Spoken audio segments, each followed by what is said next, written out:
Tes satu 2 3. Hai hai hai. Halo teman-teman, apa kabar kalian semua di sana? Mudah-mudahan baik-baik aja ya. Dan kalian tetap berjaya dan terus berjaya di darat, laut dan udara. Nah, seperti biasa balik lagi di channel Daddy King Cuts, channel kesayangan tukang cukur dan customer tukang cukur. Oke, jadi kali ini belajar lagi dong. Apa itu? Belajar potong rambut, teman-teman. Jadi di sini adalah tempatnya belajar, sama-sama belajar. Terus kalau kalian pengen cari referensi gaya rambut juga bisa di sini di channelnya siapa? Channel Deddy Kingkat, channel kesayangan tukang cukur dan customer tukang cukur. Nah, kali ini gue lagi potongin customer gue nih. Nah, kali ini kebetulan customer gue pengen rambutnya itu dibuat koma hair. Tapi kalau gue ngeliat tipikal rambutnya tuh ada di daerah lagi di area tertentu itu yang rentan jigrek teman-teman. Jadi nanti bakal gua kasih treatment down perm sama root lift. Makanya lo simak aja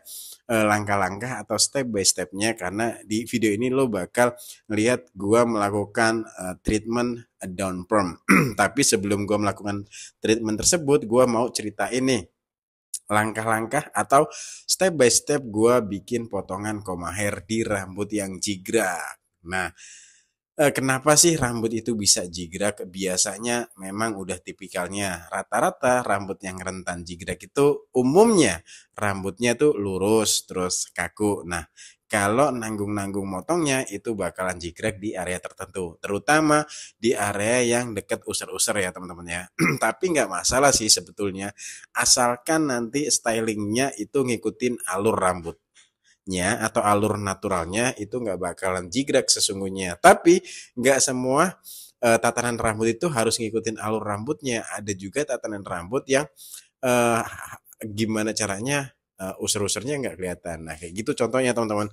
Kayak yang potongan bakal gue buat kali ini yaitu koma hair di rambut yang jigrak ya. Nah langsung aja gue ceritain ya, tadi di awal gue udah melakukan parting. Fungsi parting ini adalah untuk memisahkan rambut bagian atas dan rambut bagian bawah dan mempermudah eh, proses pemotongan berikutnya.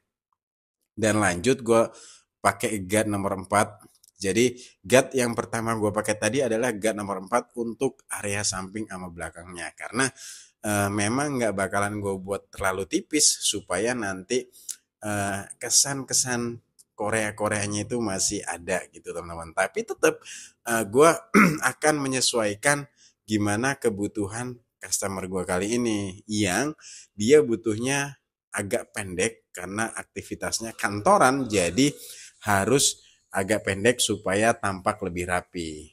Oke, dan lanjut setelah pakai guard nomor 4, gue lanjutin pakai guard nomor 2 tapi hanya di area cambang ya teman-teman ya, cambang dan area belakang. Nah, area belakang ini bakalan gue buat gradasi kayak potongan taper. Jadi akan tampak lebih rapi tapi tetap tidak mengesampingkan gimana modelnya, gimana trennya. Jadi uh, rapinya dapat, trendinya juga dapat. Kali ini gue lagi bikin outline di area cambangnya karena area cambangnya bakalan gue buat lancip ya teman-teman ya. Ini ciri khas banget potongan Korean hairstyle. Sebetulnya udah dari beberapa tahun yang lalu tuh gue udah buat potongan Korean style ya teman-teman ya. Tapi semakin kesini semakin berevolusi, semakin kesini semakin menyesuaikan dengan trennya. Bahkan tipikal atau karakter rambut yang tidak mendukung pun bisa dibuat Korean hairstyle. Nah, kayak gitu teman-teman. Tapi ngomong-ngomong thank you banget nih buat kalian yang tetap stay sampai di menit ini, sampai di detik ini. Karena kali ini gue pengen kasih informasi nih buat kalian yang pengen tetap ngelihat video-video gue dalam versi pendeknya. Lo bisa mampir ke TikToknya underscore sama Instagramnya underscore. Pokoknya nanti linknya bakal gue taruh di kolom deskripsi ya teman-teman. Jadi lo klik aja di deskripsi, di situ ada link. Nah, di situ ada WhatsApp, ada TikTok, ada Instagramnya underscore barber. Apa sih underscore barber? Underscore barber adalah tempat bekerja gua kali ini, yaitu brand barbershop baru yang bakalan gua coba branding dan berkat dukungan dari kalian underscore barber udah sampai di titik ini tentunya. Jadi kalian bisa mampir-mampir ya ke TikTok atau Instagramnya barbershop. Barbershop underscore maksudnya. Oke, lanjut teman-teman. Pokoknya kalian bisa perhatiin langkah-langkah atau step by step gue dalam potong rambut koma hair kali ini. Jadi bagian kiri sama kanannya memang gue buat pendek, tapi kalian bisa perhatiin area cambangnya itu dibuat lancip. Nah, gimana nih teman-teman? Sampai di sini udah pada jelas belum nih langkah-langkah atau step by stepnya? Pokoknya di sini jangan beranggapan kalau gue mengajari ya. Di sini konsepnya kita sama-sama belajar.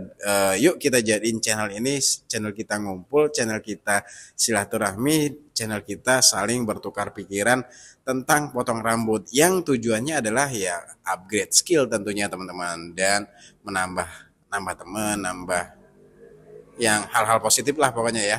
Setelah bagian samping sama belakangnya gue potong, nah kali ini gue motong rambut bagian atasnya nih. Nah kebetulan untuk bagian atasnya tuh nggak perlu banyak-banyak juga dipotongnya, cukup seperlunya aja. Yang penting dia proporsional sama samping sama belakangnya.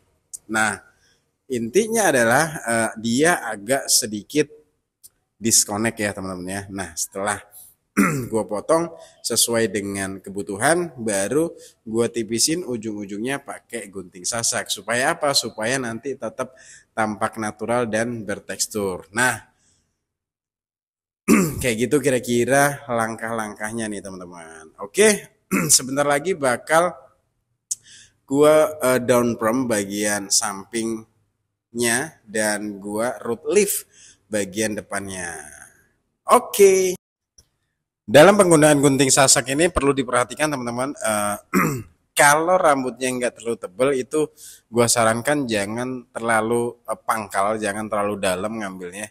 Kayak yang gue lakukan kali ini, nah kita ambil bagian per bagian dan hanya di bagian ujung-ujungnya aja. Tujuannya apa? Tujuannya supaya nanti bagian ujungnya itu bertekstur, tapi bukan nipisin. Beda dengan kalau kita mau nipisin ya teman-teman ya.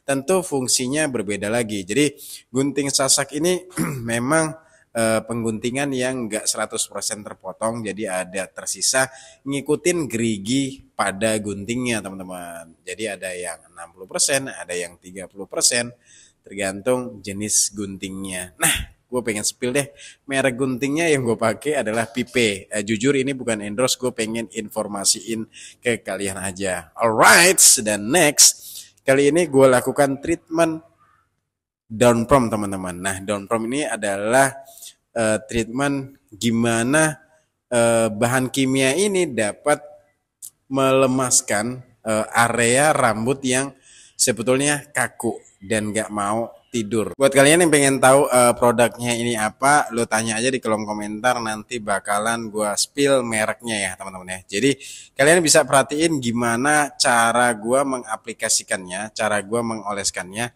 yaitu bagian per bagian. Karena kalau nggak kayak gini, nanti bakalan nggak merata ke bagian rambut yang pengen kita rapetin teman-teman, yang pengen kita buat supaya dia nggak jigrak, supaya dia lemes dan rapet. Nah, jadi saat pengolesannya atau saat pengaplikasiannya itu harus santai aja, pelan-pelan aja, bagian per bagian supaya krimnya itu rata ke seluruh bagian rambut yang kita inginkan. Sesungguhnya produk ini adalah produk pelurus rambut teman-teman. Jadi memang zat ini dapat membuat rambut itu lemes, atau kita pengen buat ke arah mana, atau kita pengen arahin dia kemana. Yang pasti dia dapat mempengaruhi karakter asli rambutnya sesuai dengan apa yang kita inginkan. Bahkan kalau mau perming pun atau ngeritingin pun bisa pakai obat ini dengan langkah-langkah tertentu tentunya yang belum gua spill di mungkin nanti di next video, atau kalau kalian ada yang request coba dong tulis di kolom komentar. Alright, jadi yang sedang gua lakukan adalah proses down from ya teman-teman ya supaya rambut yang jigrek tadi itu mau turun dan lebih kempes waktu nanti kita buat koma hairnya tentunya. Dan kali ini di area depannya itu gue bikin root leaf. Atau ada yang udah ngelihat kemasannya, ada yang tahu nggak itu produknya apa? Coba dong spill di kolom komentar. Kenapa dari tadi gue ngomongin kolom komentar? Karena gue pengen banget berinteraksi sama kalian. Gue pengen banget dapat feedback dari kalian supaya kita bisa bertukar pikiran di situ, supaya kita bisa sama-sama belajar tujuannya ya, dan sama-sama bisa meng-upgrade skill. Jadi kenapa disebut root leaf? Root itu kan akar ya, jadi supaya akarnya itu mau tegak. Nah makanya diarahin ke atas, beda dengan di area sampingnya. Bukan begitu teman-teman? Oke, udah selesai tentunya potongnya. Jadi tadi udah gue bilas krim tadi, gue bilas terus gue pakein step kedua karena prosesnya sama aja antara step 1 dan step 2. Jadi langsung aja gue skip, kali ini gue langsung ke stylingnya teman-teman ya, atau blow dry-nya ya teman-teman ya. Jadi tinggal gue styling aja, gue aplikasikan sedikit clay teman-teman, jadi sedikit banget, dan hasilnya seperti ini. Gimana teman-teman? Kasih dong komentarnya di kolom komentar gimana hasil dari koma hair gue yang pakai daun perm dan root leaf. Udah dulu ya, sampai jumpa di video-video gue selanjutnya. Gue pamit sampai di sini, dan gue tunggu pertanyaan kalian, saran, kritik di kolom komentar.